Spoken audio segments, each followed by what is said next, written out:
There are two cash assistance programs. A person actually is on a family base. That means a family unit can be enrolled in a one or another program. One lasts 3 months. It's usually a little bit more money given because it's early employment program. Other program is 7 months, pretty specific by the size of the family, and in some cases, in most of the cases actually right now, because this Wilson Fish program has not changed for the last 17 years, did not take in consideration any cost of living increase. That means we are still working with the money that we had 17 years ago. And if you know, Boise housing market is very hot. The prices of apartments are raising, and we have a very hard time actually getting in speed with providing housing with the money that clients receive. In order to receive this cash assistance, clients have to go to English class every day. They have to have job classes. There is active job search, and the first suitable job has to be accepted. And first suitable job, by definition of Department of State and Office for Refugee Resettlement, is every job that pays you equal federal minimum or more. That means $7.25. That is not harmful for your body or your mind, and does not takes you more than 2 hours to go to work and come back home. And usually our clients, they don't have transportation. Bikes a main mean of transportation, and we also in Boise have a public transportation that does not run all the time and does not cover the whole town.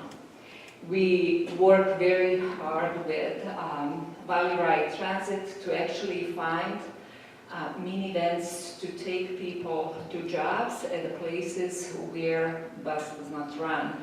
And also we provide bicycles to our clients, regardless of summer or winter. That's the mean of transportation until they start working and save enough money that they are able to buy a car. As I said, every refugee comes with trauma.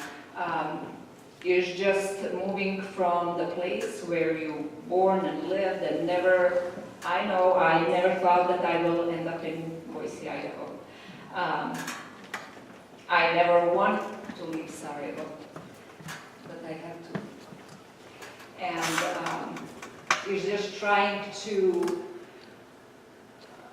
make a plan with every family to be able to actually address the trauma, but also find the strength and work with the family to move them to become economically self-sufficient. As I said, that's the main goal of the program. Sometimes people deal with their individual trauma. Sometimes they deal actually with a whole family trauma. There's a historical trauma. We saw actually that with Iraqis, because after the war in 1991 and 2, some of the families that they struck that war, then after 2003, it was just, I think, flashback of everything, and people were just lost. As you know, bodies respond to trauma as a flight or fight or clink and or freeze. I know at the end, before I left Sarajevo, I could not stand bombing anymore. I would actually freeze on the middle of the street because I could not listen. That sound is just, and that's what we deal with. That means when client comes, if there is any problem, they're already in that heightened state. And for us, in order to be able even to start working on any problem, we actually need to de-escalate and bring the person to a normal state to be able actually to work on problems.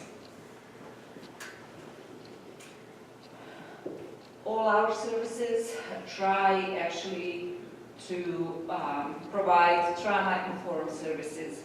We try to make our offices, they don't have anything, any sounds, anything what would trigger the clients to actually go back to that traumatic event. It's constantly trying to respect and treat everybody with respect and dignity. It's just in the last year that's been very challenging because people are constantly in fear that something will happen to them.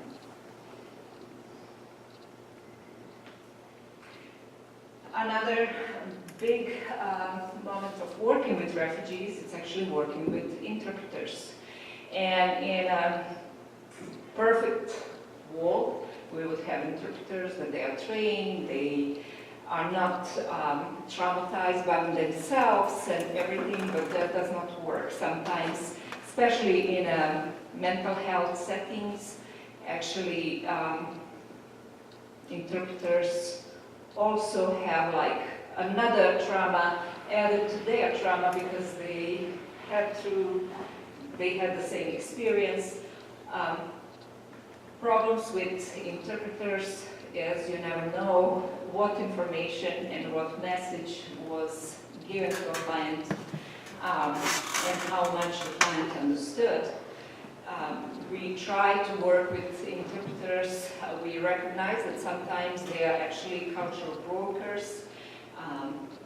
The ones that they are very well trained, they are actually very good and very well paid as they deserve, but the refugee agencies that they are funded by the number of refugees arriving through the agency usually are not able to pay them enough.